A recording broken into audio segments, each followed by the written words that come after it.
पाठ का नाम मेरे बचपन के दिन। अब किसके बचपन के दिन? जिसने ये पाठ लिखा है वही ये बात कह रहा है कि मेरे बचपन के दिन। पाठ किसने लिखा है? महादेवी वर्मा जी ने।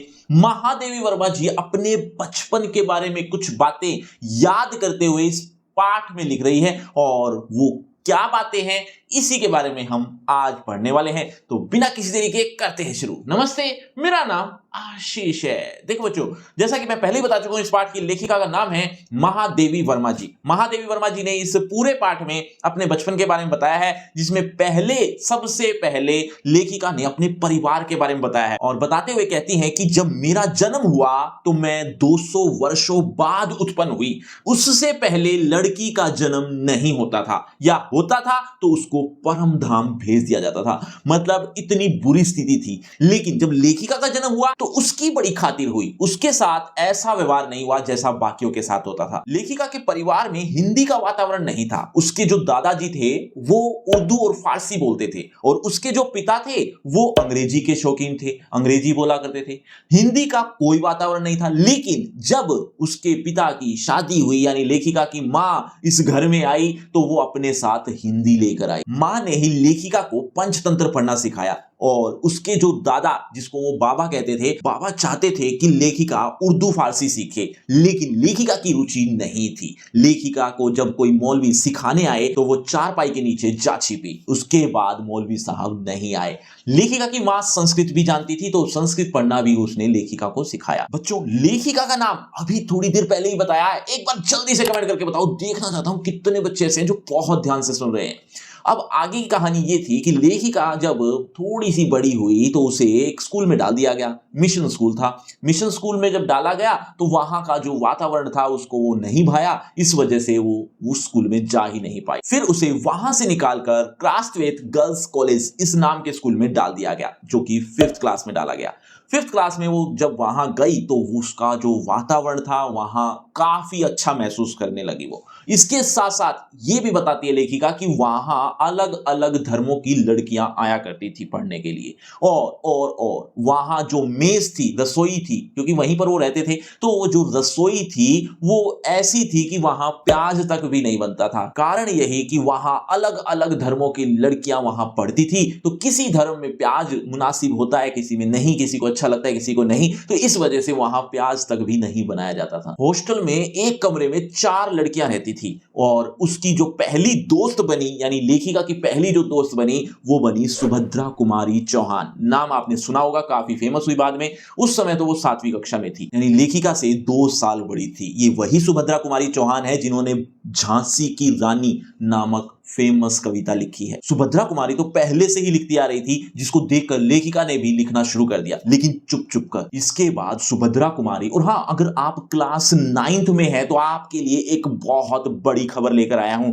मैंने आपके लिए एक बुक तैयार की है जिसमें अपठित बोध से लेकर व्याकरण पोर्शन, इसके साथ साथ जितना भी लिटरेचर है, राइटिंग पोर्शन है, सब कुछ इतना इजी वे में समझाया गया है, इतना इजी और इंपॉर्टेंट बनाया गया है कि आपके लिए ये रामबाण काम करेगी। बहुत से कमेंट आते हैं ना कि सर अनसीन पैसेज नहीं समझ में आता, हमेशा इसी में नंबर कट जाते हैं। एक बार इस बुक के अनसीन पैसेज यानी अपठित बोध पढ़कर देखना, आपकी सारी दिक्कतें यहीं के यहीं दूर हो जाएंगी। और व्याकरण पोर्शन जो आपके लिए बहुत बड़ी समस्या बन जाते हैं, इस बुक के इजी मेथड को एक बार पढ़ लोगे, लाइफ टाइम कभी नहीं भूलोगे। तो इस बुक का परचेज लिंक डिस्क्रिप्शन बॉक्स में जरूर एक बार क्लिक करके देख लेना। हाँ, तो मैं बात कर रहा था कि सुभद्रा कुमारी ने एक बार लेखिका से पूछ ही लिया कि क्या तुम लिखती हो, तो अब उसको थोड़ा शक हुआ होगा, तो उसने ड्रॉअर वगैरह, वैसे तो उसने मना कर दिया लेखिका ने कि नहीं, मैं नहीं लिखती। तो उनके जो ड्रॉअर वगैरह हैं वहां पर जब मेज सारी चेक की गई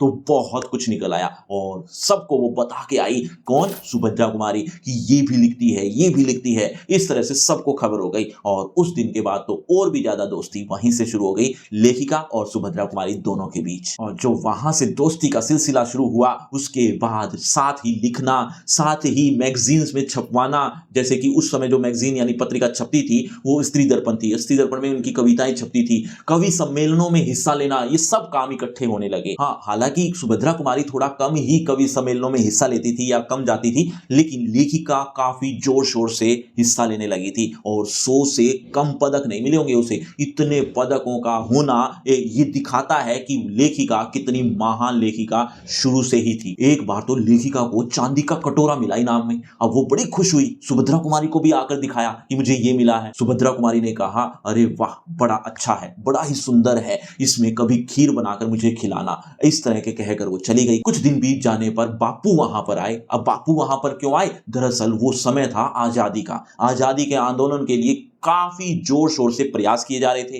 रैलियां निकाली जा रही थी, आंदोलन किए जा रहे थे। इस तरह की गतिविधियों में पैसा भी लगता है। तो बापू और बापू के न जाने कितने साथी ऐसे थे जो हर घर में जाते थे, लोगों को जागरूक करते थे, चंदा इकट्ठा करते थे। ये सब काम प्रयासरत थे, मतलब आजादी के प्रति वो काफी सचेत थे। अब स्थिति ये हुई कि बापू जब उनके घर आए, लेखिका के घर, तो लेखिका बड़ी खुश थी। लेखिका ने वो कटोरा जो उसे चांदी का मिला था वो बापू को दिखाया कि ये मुझे मिला है। बापू ने उस कटोरे को देखा और कहा कि ये देती है मुझे, ये कटोरा मुझे दे दे। अब लेखिका बेचारी शर्म में हाँ भर गई कि ठीक है, आप रख लीजिए। हालांकि उसको कटोरा जाने का इतना दुख नहीं था, उसे दुख हो रहा था किस बात का कि कम से कम बापू ये कह देते कि ये कौन सी कविता थी जिसके ऊपर तुझे ये इनाम मिला है, एक बार कविता तो सुना। अगर वो ये कह देते तो वो काफी संतुष्ट हो जाती, उसको दुख नहीं होता। लेकिन दुख इस बात का था कि कविता तो पूछी ही नहीं। अब जैसे जैसे कुछ दिन बीतते चले गए और सुभद्रा कुमारी वहां से चली गई। वहां उसकी जगह एक लड़की और आई, जेबुन्निसा ये नाम था। जेबुन्निसा मराठी भाषा बोलती थी और वो काफी हद तक लेखिका का काम भी कर देती थी। जैसे बर्तन इधर उधर बिखरे हुए हैं तो उनको समेट देना, किताबें इधर उधर रखी हुई हैं तो उनको एक जगह रख देना। इस तरह के काफी काम लेखिका के वो कर दिया करती थी, जिसकी वजह से लेखिका को थोड़ा और समय मिल जाता था। किसके लिए? लिखने के लिए। उस हॉस्टल में अलग अलग प्रांत की लड़कियां रहती थी, लेकिन कभी भी सांप्रदायिकता नहीं आई, मतलब कोई गुटबंदी नहीं थी, कोई राजनीति नहीं थी, सब इतना मिलजुल कर रहते थे। बच्चों, सुभद्रा कुमारी चौहान लेखिका से कितनी बड़ी थी? एक बार जल्दी से कमेंट करके बता दो, देखना चाहता हूं कितने बच्चे ऐसे हैं जो अभी तक भी बहुत ध्यान से सुन रहे हैं। मिलजुल कर रहने वाली बात तो एक और भी बताती है लेखिका। लेखिका के पड़ोस में एक जवारा के नवाब रहते थे। उस समय की बात है, जवारा के नवाब की नवाबी छिन गई थी। अब वो उन्हीं के पड़ोस में एक बंगले में रहते हैं, लेकिन लेखिका के परिवार से इतना मेल जोल था कि जैसे वो एक ही परिवार हो। लेखिका के भाई बहन, लेखिका खुद भी जवारा के नवाब की बेगम को ताई साहिबा कहती थी और उनके जो बच्चे थे वो लेखिका की मां को चची जान कहते थे। मतलब इतना मेल जोल, यहां तक कि उनके जन्मदिन यहां मनाए जाते थे, इनके जन्मदिन वहां मनाए जाते थे।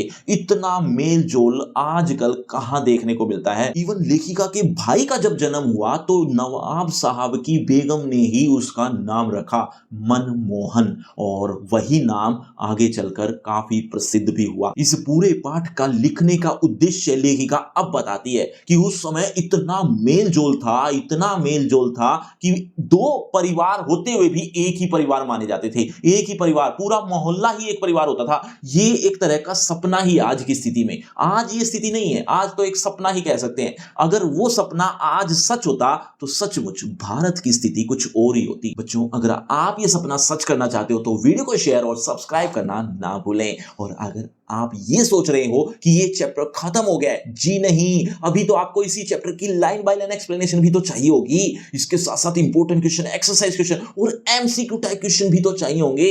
ये सारी चीजें आपको एक ही जगह पर मिलने वाली है और वो जगह है डिस्क्रिप्शन बॉक्स। डिस्क्रिप्शन बॉक्स में एक लिंक दिया है, लिंक का नाम रखा है free crash course for 9th class. इस नाम से आपको एक लिंक मिल जाएगा जहां पर आपको ये चारों चीजें एक ही जगह पर देखने को मिल जाएगी। कहीं भी आपको भटकने की जरूरत नहीं पड़ेगी, तो इस लिंक को जरूर क्लिक कर लेना। लेकिन उससे पहले होगा आपका इसी चैप्टर से रिलेटेड एक छोटा सा टेस्ट। देखना चाहता हूं इस चैप्टर को आपने कितने अच्छे से समझा। अगर आप इस चैप्टर को अच्छे समझ चुके हो तो देखें जरा किसने कितना पढ़ा। पहला प्रश्न आपकी स्क्रीन पर ये रहा। महादेवी वर्मा के परिवार में लगभग कितने वर्ष कोई लड़की नहीं थी? आपके ऑप्शन जरूर मिलेंगे, लेकिन उससे पहले बच्चों, हर प्रश्न के बाद आपको 5 सेकंड मिलेंगे आंसर देने के लिए। आप अपना आंसर कमेंट करते रहना एंड मैं देखना चाहता हूं किसके कितने आंसर ठीक हुए।